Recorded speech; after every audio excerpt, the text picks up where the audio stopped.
Welcome to studio and Telugu. ముందుగా headlines. Andhra Pradesh లో ప్రారంభమైన అసెంబ్లీ సమావేశాలకు వెళ్లే దారిలో అమరావతి వెంకటాపాలెంలో ఎన్టీఆర్ విగ్రహానికి పూలమాలలు వేసి నివాళులర్పించిన సీఎం.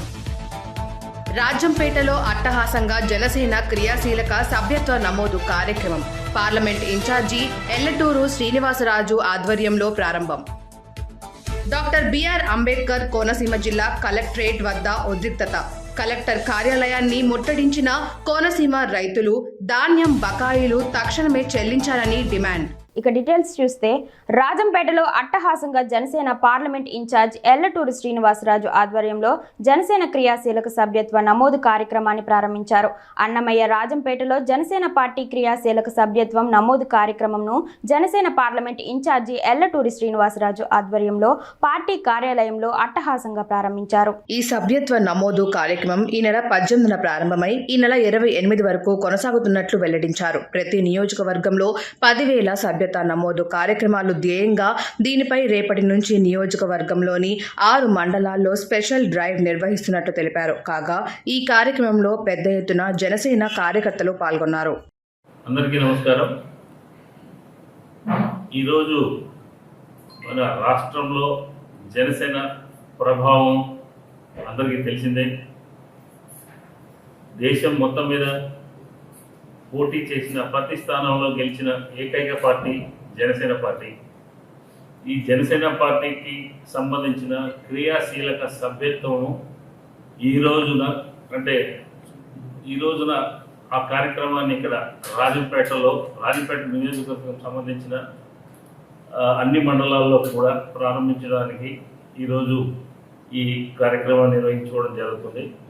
ఈ కార్యక్రమం 18వ తేదీ నుంచి 28వ తేదీ వరకు 10 రోజులు ఈ జనసేన సభ్యత్వాలు చేసుకునేదానికి రాష్ట్ర కార్యాలయం నుంచి మాకు సమాచారం రావడం జరిగింది.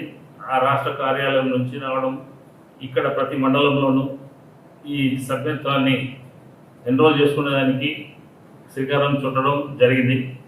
కాబట్టి ఆల్రెడీ మనకు జనసేన పార్టీలో ఇంతవరకు 6.5 లక్షల మంది సభ్యులు ఉన్నారు.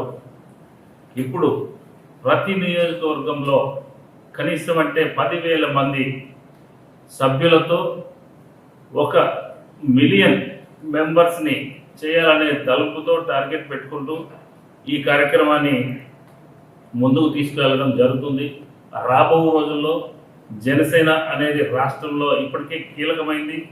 రాష్ట్రంలో రాబో రోజుల్లో జనసేన ప్రభుత్వం ఏర్పాటు దిశగా వెళ్ళేదానికి ఈ క్రియాశీలక సభ్యత్వము చాలా అవసరం ఉంది. కాబట్టి మాకు జనసేనకు సంబంధించిన వారు కానీ, జనసేన పార్టీ పట్ల అభిమానం ఉన్నవారు కానీ ఎవరైనా సరే జనసేనలో సభ్యులుగా చేరి ఈ పార్టీ కార్యక్రమాల్లో చురుగ్గా పాల్గొంటూ పార్టీలో ఒక భాగస్వామి అవ్వాలని కోరుకుంటున్నాం. అందుగురించే ఈరోజు ఈ కార్యక్రమాన్ని రాజంపేట నియోజకవర్గంలో నిర్వహించడం జరుగుతుంది. అన్ని మండలాల్లో రేపు అంటే సోమవారం రోజున ప్రతి మండలంలో కూడా ఈ కార్యక్రమాన్ని ఒక ఉత్సవంలాగా, ఒక పండుగలాగా జరుపుకునేదానికి మేము శ్రీకారం చుట్టడం జరిగింది. ఇలాగే రాజంపేట పార్లమెంటు వ్యాప్తంగా కూడా ఈ కార్యక్రమాన్ని జరుపుకోవడం జరుగుతుంది. అన్నమయ్య జిల్లాలో భారీ అగ్ని ప్రమాదం చోటు చేసుకుంది. షాక్ సర్క్యూట్ తో మదనపల్లి సబ్ కలెక్టర్ కార్యాలయంలో అగ్ని ప్రమాదం సంభవించింది. అగ్ని ప్రమాదం జరగడంతో సంఘటన స్థలం వద్ద అగ్నిమాపక సిబ్బంది చేరుకొని మంటలను అదుపు చేస్తున్నారు. ఈ అగ్ని ప్రమాదంలో సబ్ కలెక్టర్ కార్యాలయంలో ఉన్న పలు రికార్డులు, కీలకమైన ఫైల్స్ మొత్తం అగ్నికి ఆహుతి అయ్యాయి. ఈ అగ్ని ప్రమాదంపై సీఎం చంద్రబాబు నాయుడు సీరియస్ అయ్యారు. మదనపల్లికి ప్రత్యేక హెలికాప్టర్లో వెళ్లి విచారణ చేయాలని డీజీపీకి ఆదేశించారు.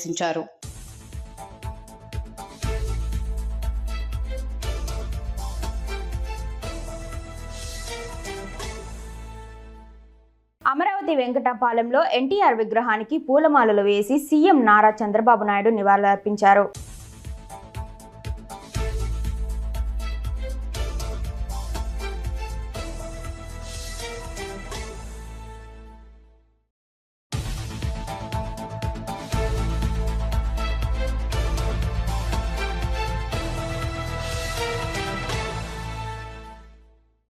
జిల్లా మదనపల్లి సబ్ కలెక్టర్ కార్యాలయం వద్ద సిపిఐ ఆధ్వర్యంలో ధర్నా బాటా చేపట్టారు. మదనపల్లి సబ్ కలెక్టర్ కార్యాలయంలో రికార్డులు తగలబెట్టిన వారిపై చర్యలు తీసుకోవాలని సిపిఐ సిఐటియు నాయకులు డిమాండ్ చేశారు. పథకం ప్రకారమే సబ్ కలెక్టర్ కార్యాలయాన్ని తగలబెట్టి ప్రభుత్వ ఆస్తులను ధ్వంసం చేసిన వారిపై దేశద్రోహం కేసులు నమోదు చేయాలని ఆరోపించారు. ఇక్కడ పనిచేస్తున్న అధికారులు రాత్రి 11 గంటల వరకు ఎందుకు పని చేయాల్సి వచ్చిందో వివరణ ఇవ్వాలని కోరారు. కార్యాలయంలో సిపిఐ నియోజకవర్గ సభ్యులు నరసింహులు, శాంబా, చంద్ర తదితరులు పాల్గొన్నారు.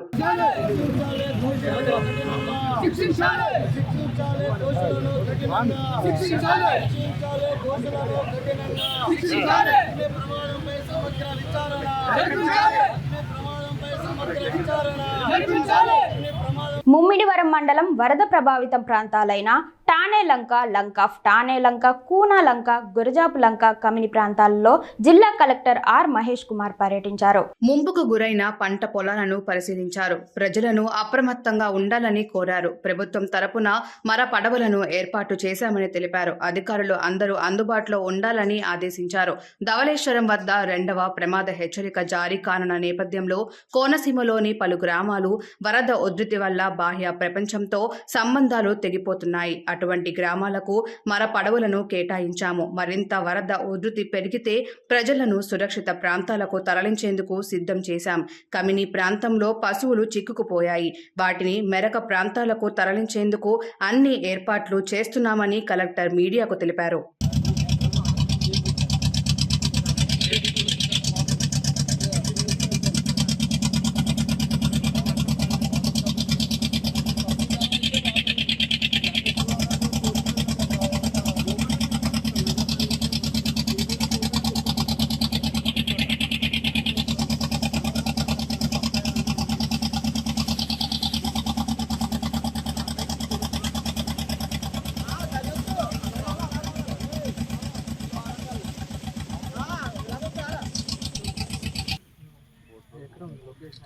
ప్రైవేట్ దగ్గర ఏకనంద ఏకనంద పాపులేషన్ ఎంత ఉంటుంది సార్? మొత్తం 300 మంది ఉంటారు సార్. ఇద్దరు ఉన్నారు సార్. అంటే 4 మనుషులు, 2 షిఫ్ట్ చేశారు సార్. 2 ఉన్నారు sir. 7th month 6th month sir. 6th sir.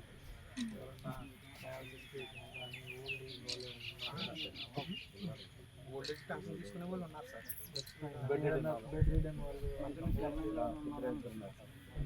Doctor BR Ambedkar Konaseema జిల్లా కలెక్టరేట్ వద్ద ఉద్రిక్తత చోటు చేసుకుంది. కలెక్టర్ కార్యాలయాన్ని ముట్టడించిన కోనసీమ రైతులు ధాన్యం బకాయిలు తక్షణమే చెల్లించాలని డిమాండ్ చేశారు. గత వైసీపీ ప్రభుత్వ హయాంలో ధాన్యం కొనుగోలు చేసి నేటి వరకు డబ్బులు జమ చేయలేదని రైతులు పెద్ద ఎత్తున ఆందోళన వ్యక్తం చేశారు. ఎన్డీఏ ప్రభుత్వం తక్షణమే రైతుల గురించి ఆలోచించి రైతుల సమస్యలు పరిష్కరించాలని వారు కోరారు. కలెక్టర్ అందుబాటులో లేకపోవడంతో రైతులు లోపల కార్యాలయంకి చొచ్చుకొని వచ్చి ఆందోళన చేపట్టారు. జాయింట్ కలెక్టర్ చర్యలకు పిలవగా హాజరైన మల్కీపురం, అల్లవరం, ఐనవిల్లి, అమలాపురం, గన్నవరం మండలాలకు సంబంధించిన రైతులతో చర్యలు జరిపిన అనంతరం జాయింట్ కలెక్టర్ బయటకు వచ్చి వారం రోజుల్లో సమస్త సమస్యలను పరిష్కరిస్తానని, డబ్బులు అకౌంట్లో జమ చేస్తానని హామీ ఇచ్చారు. రైతులందరూ కలిపి ఏకగ్రీవంగా వినిపించుకునే విన్నపం ఏమనగా, మేము ధాన్యం అమ్మి 3 నెలలు గతించింది. 90 రోజులు పూర్తయినప్పటికీ 60 రోజుల నుంచి కలెక్టరేట్కి వచ్చి వారం రోజులు కూడా ఏమండి డబ్బులు పడతలేదని మొరపెట్టుకున్నా కూడా ఎవరో పెడ చెవిని పెట్టుకున్నారు తప్ప ఎవరో స్పందించలేదు. పడిపోతాయి వారం రోజులు గతించారు తప్ప ఈవేళకే రూపాయి పడలేదు. అందుచేత ప్రభుత్వం రైతుల పట్ల చాలా నిర్లక్ష్యం వహిస్తుంది. ఈ నిర్లక్ష్యాన్ని మానుకుని 20 రోజులు గతంలో టైం పెట్టారు. 20 రోజులు వెళ్ళకపోయి 90 రోజుల వరకు ఎదరికి తీసుకొచ్చిన పరిస్థితి వచ్చింది. అందుకని ఈ ప్రభుత్వం వారు రైతుల్ని వెంటనే ధాన్యం అమ్మిన 24 గంటల్లో డబ్బు వేసి పరిస్థితి రావాలని చెప్పేసి మా రైతులందరితో తెలియజేసుకున్నాం. అది కాకుండా రైతు మిల్లర్గా ధాన్యం అమ్మిన వెంటనే బీజీ ఇమీడియట్ గా కట్ అవుతుంది. ఆ కట్ అయిన రూపాయలు ధాన్యం రైతుది కాబట్టి ఆ రైతు అకౌంట్ లో ఒక ధర్మంగా ఆలోచించి ధర్మంగా చెల్లాలి అంటే రైతు అకౌంట్ లో పడాలి. అది ఎటుపోతుందో ఎవరికి తెలియని పరిస్థితి. రైతు యొక్క అమాయకత్వం వలన రైతుకి మనకి అమ్మిన రోజు నాడు బ్యాంకులో బీజీ కట్ అయిన రోజు నాడు మనకి ఎందుకు రాకపోవాలన్న ఆలోచన ఏ రైతుకి లేదు. దాని వలన రైతు చాలా హీన స్థితికి కింద స్థితికి చేరిపోతున్నాడు. దాన్ని ప్రభుత్వం వారు తెలుసుకుని ఇవన్నీ తెలుసుకుని మీరు ఇమీడియట్ గా డబ్బులు ఇక నుంచి అయినా భవిష్యత్తులో 24 గంటలకే రైతు అకౌంట్ లోకి రావాలి. బీజీ కట్ అయిన రైతు అకౌంట్ కి రావాలని మరీ ప్రభుత్వం వారు కోరుచుకున్నాం. రైతుల పట్ల మాత్రం నాయకులు అధికారులు చాలా నిర్లక్ష్యం వహిస్తున్నారు. ఈ నిర్లక్ష్యం చాలా తప్పుడు పద్ధతి అని మేము విన్నపించుకుంటున్నాం. గత ప్రభుత్వం వెళ్ళిపోయిన ప్రభుత్వం ఇలాగే చేయటం వల్ల చాలా దెబ్బతింది. మళ్ళీ ఇదే ప్రభుత్వానికి కూడా ఇదే నడక నడిస్తే ఎంతకన్నా ఎదురైన పరిణామాలు ఎదురవుతాయని మేము చాలా ఘాటుగా తీవ్రంగా చెప్పుకుంటున్నాం. ఈవేళ ఉచితంగా ఇచ్చి పథకాలు పెన్షన్ ఉంది, తెల్లారకుండా 5 గంటలకే నిద్ర లెగ్గొట్టి పెన్షన్ ఇచ్చారు. అలాంటప్పుడు ఒక రైతు 6 నెలలు కష్టపడి చేలో బాధపడి నా సొమ్ములు నాకిమ్మని కలెక్టరేట్ గడికి వచ్చి వారం రోజులు మొరపెట్టుకుంటే ఈ వేళకి దిక్కు దివాణం లేదు. దీన్ని అడిగిన నాయకుడు లేడు, దీన్ని పట్టించుకుని నాయకుడు లేడు ఎవడను. అంటే దీనికి కారణం ఏంటంటే రైతు యొక్క అమాయకత్వం, రైతు యొక్క చిన్న చూపు, రైతు యొక్క తెలివితేటలు తక్కువ వలన వీళ్ళ ఆటలు సాగుతున్నాయి. గతంలో ఇతక మీదైతే ఈ రైతు కూడా తెలివి నేర్చాడు. ఈ సాగమని వినపించుకున్నా 24 గంటల్లో ఇక్కడి నుంచి ఎప్పుడైనా సరే ధాన్యం అమ్మితే 24 గంటల రూపాయలు చెల్లించాలని ప్రభుత్వానికి తెలియజేస్తున్నాం. లేకపోతే ప్రభుత్వం వారికి చేత కాకపోతే మా దగ్గర ధాన్యం కొనక్కర్లేదు, మేము అమ్ముకుంటాం. రూపాయికో పాపాయికో అమ్ముకుని ఇప్పుడు డబ్బులు చేసుకుని ఉన్న కాడికి నడుచుకుంటాం. మిమ్మల్ని కొనమని ఎవడు చెప్పాడు? మమ్మల్ని ఇబ్బంది పెట్టమని ఎవడు చెప్పాడు? మిమ్మల్ని కొనమని మేము అడిగామా? మీరు కొనటం మానేయండి, మిల్లర్కి అమ్ముకుంటాం. మాకు ధాన్యం ఇప్పటికి 1 రూపాయి కూడా మాకు వేయలేదు. ఏ గవర్నమెంట్ గతంలో వెళ్ళిపోయిన గవర్నమెంట్ అయినా ఈ గవర్నమెంట్ అయినా కూడా 1 రూపాయి మాకు వేయలేదండి.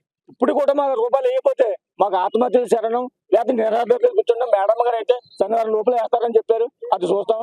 ఒకవేళ శనివారం దాటితే మేము నెక్స్ట్ ఇక్కడ నిరాదీక్ష చేస్తాం. అది మా పరిస్థితి. 3-4 సార్లు చేసి మేడం 3-4 సార్లు చేసేసి ఉంటాం. గతంలో కూడా మేడం గారు ఇలాగే 6 రోజులు పడతాయి 10 రోజులు పడతాయని చెప్పారు తప్ప ఇంతవరకు మాకు న్యాయం చేయలేదండి. ఏ అధికారి మాకు న్యాయం చేయలేదు, ఏ ప్రజాప్రతినిధి కూడా మాకు న్యాయం చేయలేదు. తిరుమల శ్రీ వెంకటేశ్వర స్వామి వారిని వీఐపీ విరామ సమయంలో హిమాచల్ ప్రదేశ్ గవర్నర్ శివ్ ప్రతాప్ శుక్లా దర్శించుకున్నారు. ఆయనకు ఆలయ అధికారులు స్వాగతం పలికి దర్శనం ఏర్పాట్లు చేశారు. దర్శనం అనంతరం రంగనాయకుల మండపంలో వేద పండితులు వేద ఆశీర్వాదం అందించిన టీటీడీ అధికారులు తీర్థ ప్రసాదాలు అందించారు.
ప్రతిభావంతులు నమోదులైన విద్యార్థులకు ఉపకార వేతనాల పంపిణీ కార్యక్రమంలో పాల్గొన్న దేవాదాయ శాఖ మంత్రి వర్యులు ఆనం రామనారాయణ, సత్తెనపల్లి నియోజకవర్గ శాసనసభ్యులు కన్నా లక్ష్మీనారాయణ, నరసరావుపేట శాసనసభ్యులు చదలవాడ అరవింద్ బాబు. అనంతరం మంత్రి ఆనం రామనారాయణ రెడ్డి మాట్లాడారు. ఆనం రామనారాయణ రెడ్డి గారు, వేదిక మీద ఉన్న పెద్దలు, ఈరోజు స్కాలర్షిప్ డిస్ట్రిబ్యూషన్ సందర్భంగా సత్తెనపల్లి నియోజకవర్గం నుండి వివిధ గ్రామాల నుండి నా ఆహ్వానం మేరకు ఇక్కడ ఇచ్చేసినటువంటి పెద్దలందరికీ కూడా నా హృదయపూర్వక నమస్కారం. మాస్టర్లు సుబ్రహ్మణ్యం గారు చెప్పినట్లు 2013లో ఆ రోజు పురంధరేశ్వరి కేంద్ర మంత్రి గారి చేతుల మీదుగా ట్రస్ట్ ప్రారంభం చేసి అప్పటి నుంచి కూడా ట్రస్ట్ ద్వారా అనేక కార్యక్రమాలు నిర్వహించాం. అనేక మెడికల్ క్యాంప్స్ కానీ, పేదలకి నీళ్ళు డిస్ట్రిబ్యూషన్ కానీ, వాటర్ డిస్ట్రిబ్యూషన్ కానీ, మార్చురీ బాక్స్ డిస్ట్రిబ్యూషన్ కానీ, జనరల్ హాస్పిటల్కి అంబులెన్స్ విషయంలో కానీ, అట్లా అనేక కార్యక్రమాలు ఈ స్కాలర్షిప్స్తో పాటు ట్రస్ట్ నిర్వహించింది. ప్రతి కార్యక్రమం కూడా ఒక పండగ వాతావరణంలో మరి మనం జరుపుకున్నటువంటి పరిస్థితి. మరి ఈరోజు కూడా ఈ 24-25 సంవత్సరాలకి 24-25 సంవత్సరానికి మరి స్కాలర్షిప్ కూడా ఫంక్షన్స్ కూడా మీ అందరి ఆశీర్వాదంతో, మీ అందరి సపోర్ట్తో మరి ఈరోజు ఇక్కడ సత్తెనపల్లిలో మనం నిర్వహించుకుంటున్నాం. అనేక రకాలైనటువంటి ట్రస్ట్ ద్వారా కార్యక్రమాలు ఇక ముందు కూడా అనేక కార్యక్రమాలు ఈ ట్రస్ట్ నుంచి నిర్వహిస్తామని చెప్పేసి ఈ సందర్భంగా మరి తెలియజేస్తూ సలహా తీసుకుంటాను. కార్పొరేట్ స్కూల్లో వాళ్ళు పెట్టిందే దానికి 4 గంటలకు స్కూల్ అవుతుంది, 4:30కి మళ్ళీ పుస్తకం ఇచ్చి చదివిస్తారు. ఇక వాళ్ళకి ఏమీ విరామం లేదు, ఎటువంటి క్రీడలు లేవు, స్పోర్ట్స్ లేవు, గేమ్స్ లేవు, కనీసం మైండ్ ఫ్రెష్నెస్ కూడా లేదు. ఆ చదువుకొని ఇంటికి పోయి తిరిగి వాళ్ళ అమ్మాయి దగ్గర 2 ముద్దలు పెట్టి తిని ఆమె అట్నే వాయిస్తారు. మళ్ళీ పొద్దున లేచి మళ్ళీ మామూలు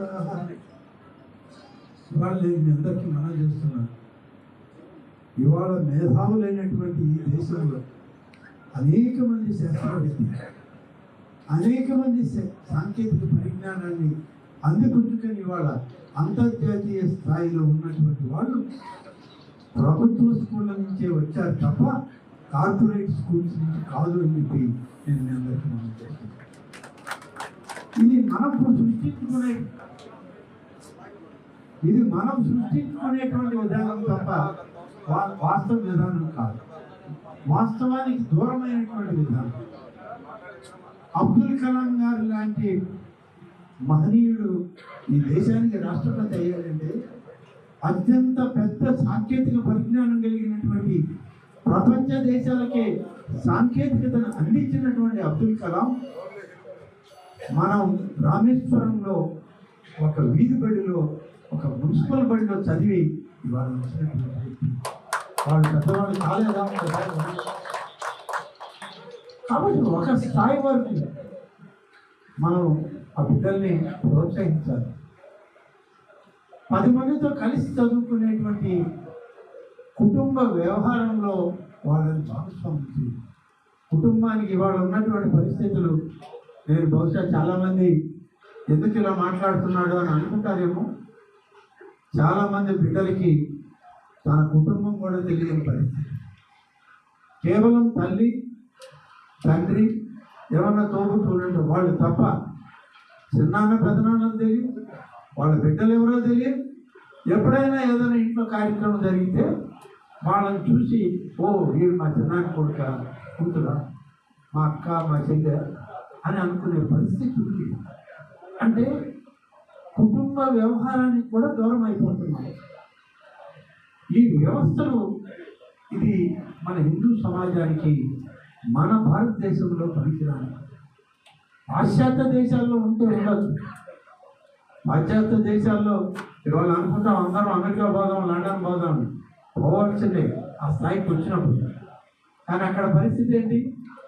ఇంటర్మీడియట్ చదవగానే వాడు బతకాలి, వాడే సంపాదించుకోవాలి, వాడే చదువుకోవాలి, వాడే డబ్బులు ఖర్చు పెట్టుకోవాలి, వాళ్ళ అమ్మ నాయన్ని మర్చిపోతారు.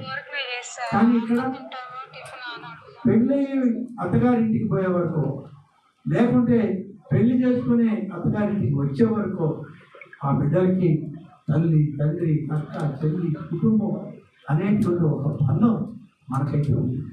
ఆ బంధాన్ని మనం వదులుకోలేదు. ఈ పాశ్చాత్య విద్యకి అలవాటు పడి కుటుంబ బంధాలను కూడా వదులుకునే పరిస్థితులు రావడం అంటే చాలా ఇబ్బందికరం. అందుకనే నేను ఎప్పుడు కూడా ఏ స్కూల్కి వెళ్ళినా నేను చెప్పేది, పిల్లల్ని చదివించండి, బాగా చదివించండి. చదివించడమే కాదు, కుటుంబంలో నలుగురితో కలిసి చదువుకునే అలవాటు చేయండి. చదువు స్కూల్ టైం అయిన తర్వాత కనీసం 1 గంట 2 గంటలన్నా వాళ్ళు ఫ్రీగా వదిలేసి వాళ్ళు ఆడుకుంటారా, గేమ్స్ ఆడతారా, స్పోర్ట్స్ ఆడతారా, ఇండోర్ గేమ్స్ ఆడతారా, ఏదైనా ఆడుకొని వదిలే. కొంత ఆ మైండ్ ఫ్రెష్నెస్ రాకపోతే మళ్ళీ వాళ్ళని 4 నుంచి అలిసిపోయి పడిపోయే పరిస్థితి తప్ప ఆ బిడ్డలకి ఏమి చదివారనేది కూడా తల్లిదండ్రులు, ఇంట్లో ఉన్నవాళ్ళైతే పర్లా, ఉద్యోగస్తులైతే వీళ్ళు తిరిగి ఉద్యోగాలు చేసి వచ్చేటప్పటికి వాళ్ళు తిరిగి వచ్చి నిద్రపోతారు, తెల్లవారు వీళ్ళు చేసేటప్పటికి వాళ్ళు వెళ్ళిపోతారు. అంటే కుటుంబ అనుబంధాన్ని కూడా ఈ కార్పొరేట్ విద్య వల్ల దూరం అయిపోతుంది. అయితే మా పిల్లలు అక్కడ చదవబట్టే డాక్టర్లు అయ్యారు, ఇంజనీర్లు అయ్యారు, మరొకటి అయ్యారు అంటే ఉంది కొంతమందికి. నేను at least primary level, high school level, secondary level, ఈ లెవెల్ కన్నా కుటుంబంలో బిడ్డల్ని చదివించండి. అన్నిటికీ కార్పొరేట్ స్కూలే మార్గం కాదు. కార్పొరేట్ స్కూల్ వాళ్ళు ఎవరైనా ఉంటే చెప్తారు, ఇక్కడ నన్ను వచ్చి నువ్వు స్కాలర్షిప్ తెచ్చిపోవాయంటే నువ్వు మమ్మల్ని తెచ్చిపోయినావా అంటే తప్పదు. సమాజంలో అటువంటి పరిస్థితి. అసెంబ్లీ మీడియా పాయింట్ వద్ద వినుకొండ ఎమ్మెల్యే జీవి ఆంజనేయులు మీడియాతో మాట్లాడారు. ఆమరణ నిరాహార దీక్ష చేసినా పట్టించుకునేవాడు ఎవరు లేరు అదన్నా. అంటే ప్రజలు బుద్ధి చెప్పినా ఇంకా బుద్ధి రాలేదు జగన్మోహన్ రెడ్డికి. ఇంకా డ్రామాలు, బాబాయ్ హెచ్ని ఏ విధంగా అయితే డ్రామాలు ఆడారో ఈరోజు కూడా ఇద్దరు రౌడీ షీటర్లు కొట్టుకొని పాత కక్షల్లో చంపుకున్న దాన్ని ఈయన పెద్ద సినిమా చేస్తున్నాడంటే కావాలని రాష్ట్రపతి పాలన విధించండి అక్కడ. అలాగే ఏంటి అంటే ఏమైపోయింది ఇప్పుడు అంటే ఒక్కరోజు కూడా అధికారం లేకుండా బతకలేకపోతున్నాడు జగన్మోహన్ రెడ్డి. నిద్ర పట్టడలా అందున ముఖ్యమంత్రి ఉన్నప్పుడేం పబ్జీ గేమ్లు ఆడుకుంటూ కూర్చున్నాడు. పక్కనే కోతవేడు దూరంలో ఒక ఆడబిడ్డని మానభంగం చేసి చంపేస్తే కనీసం ఒక ముఖ్యమంత్రి చూసి రావద్దండి తన ఇంటికి దగ్గరలో ఇలా అఘాయిత్యం జరిగినప్పుడు ఎందుకు చూడలేదు? ఈ రాష్ట్రంలో అబ్దుల్ సలాం ఆత్మహత్య చేసుకున్నాడు, కుటుంబం మరి ఎందుకు ఆ రోజు ఎందుకు కదలలేదు ఈ ముఖ్యమంత్రి? గతంలో ఎన్నో హత్యలు జగన్మోహన్ రెడ్డి చేయించాడు, ఎన్నో దాడులు జరిగినాయి.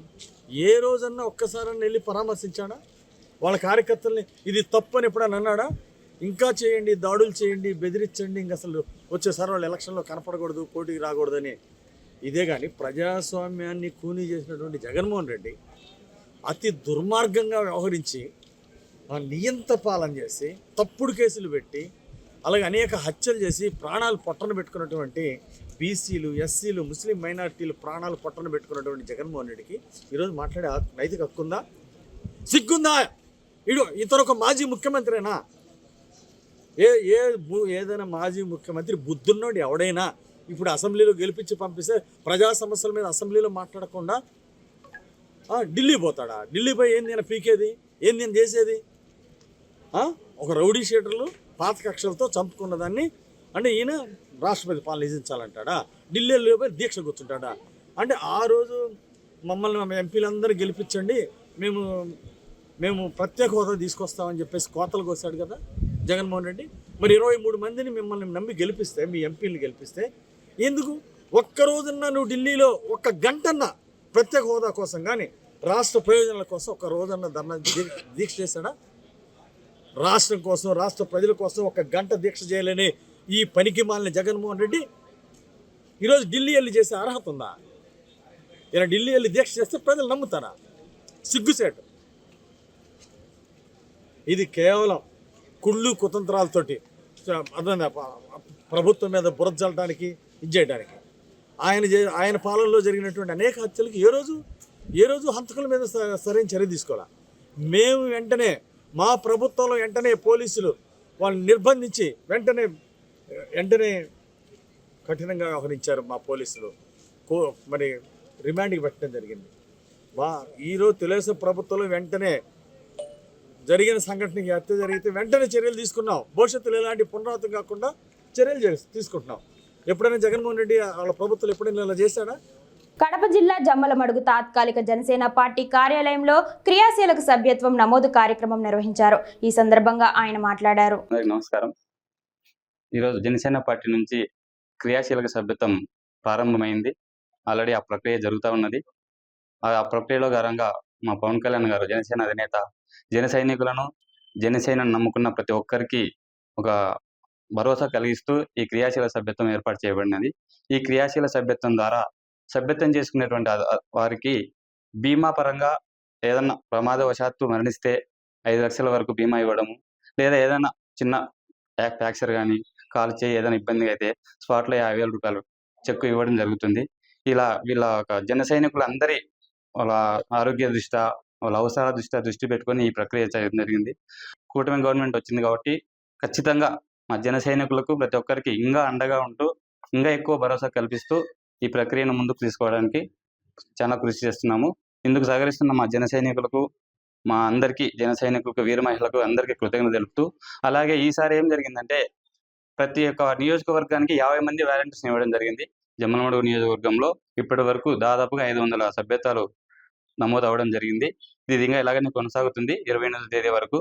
ఇంకా ఎక్కువ తీసుకెళ్లి 1000-2000 వరకు తీసుకెళ్లాలని మా కృషితో ఉన్నాము. మా పిల్లలు జన సైనికులు సోషల్ మీడియా ద్వారా చేయడం, వాళ్ళే వచ్చి చాలా మంది మేము చేయించుకుంటామని వాళ్ళంతా వాళ్ళే వచ్చి సభ్యత్వం చేయించుకుంటున్నారు. వాళ్ళు ఒక్కరే కాదు, వాళ్ళ ఫ్యామిలీలో అందరూ కూడా చేయించుకుంటున్నారు. రెస్పాండ్ అయితే చాలా బాగుంది. ఒక ఎర్రగుంట మండలంలో ఇల్లూరు గ్రామం ఉంది. వాళ్ళే ఫోన్ చేసి, సార్ మేము ఒక 20 మంది ఉన్నాము, 20 మంది మేము అక్కడికి రాలేము, మీరు ఏమైనా ఇక్కడికి వస్తే అంటే ఖచ్చితంగా మేమే అక్కడికి వెళ్ళి వాళ్ళు 20 మందికి సభ్యత్వాలు చేయించి, ఆ 20 మందికి తోడు సార్ మళ్ళీ మేము 2 daysలో వస్తే ఇంకొక 20-30 మంది మేము యాడ్ చేస్తామని వాళ్ళే చెప్పి మమ్మల్ని పిలుచుకున్నారు. సో చాలా వాళ్ళు కూడా సంతోషము. అలాగే రేపు ధర్మాలకు పిలుపు ఉంది, వాళ్ళు కూడా కొంతమంది రమ్మని ఫోన్ చేశారు. సో అక్కడికే వెళ్ళి చేస్తాము. మన మండలంలో ఎక్కడికైనా ఎక్కువ మంది ఉన్నారంటే మేమే వెళ్ళి చేస్తున్నాం. వాళ్ళు ఇక్కడికి వచ్చి ఇబ్బంది పెట్టకుండా మేమే వెళ్ళి చేస్తున్నామండి. వార్తలు ముగించే ముందు హెడ్లైన్స్ మరోసారి. ఆంధ్రప్రదేశ్లో ప్రారంభమైన అసెంబ్లీ సమావేశాలకు వెళ్లే దారిలో అమరావతి వెంకటాపాలెంలో ఎన్టీఆర్ విగ్రహానికి పూలమాలలు వేసి నివాళులర్పించిన సీఎం. రాజంపేటలో అట్టహాసంగా జనసేన క్రియాశీలక సభ్యత్వ నమోదు కార్యక్రమం పార్లమెంట్ ఇన్ఛార్జి ఎల్లటూరు శ్రీనివాసరాజు ఆధ్వర్యంలో ప్రారంభం. డాక్టర్ బిఆర్ అంబేద్కర్ కోనసీమ జిల్లా కలెక్టరేట్ వద్ద ఉద్రిక్తత. కలెక్టర్ కార్యాలయాన్ని ముట్టడించిన కోనసీమ రైతులు ధాన్యం బకాయిలు తక్షణమే చెల్లించాలని డిమాండ్. స్టూడియో తెలుగు న్యూస్ ఇంతటితో సమాప్తం. తిరిగి రేపటి బులెటిన్లో మళ్ళీ కలుసుకుందాం. అంతవరకు సెలవు. నమస్కారం.